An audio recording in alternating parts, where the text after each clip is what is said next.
السلام عليكم. هاد القصه اللي غادي نعاود لك اليوم غادي تبدل النظر ديالك لاي فندق دخلت فيه. بقى معايا باش تعرف شنو وقع في الغرفه اللي كانت هي السبب في غلق الفندق كامل.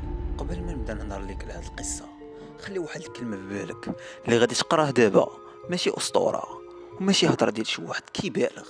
هاد الوقائع سمعتهم براسي من فم واحد الحارس، رجل تبدلات ملامحه مرة وبقى صوته كيترعد كل ما ذكر ذلك الليلة كحل الليلة اللي كانت آخر مرة وقف فيها في داك الفندق في فاس، الفندق اللي تسد بسبب ليالي بحال.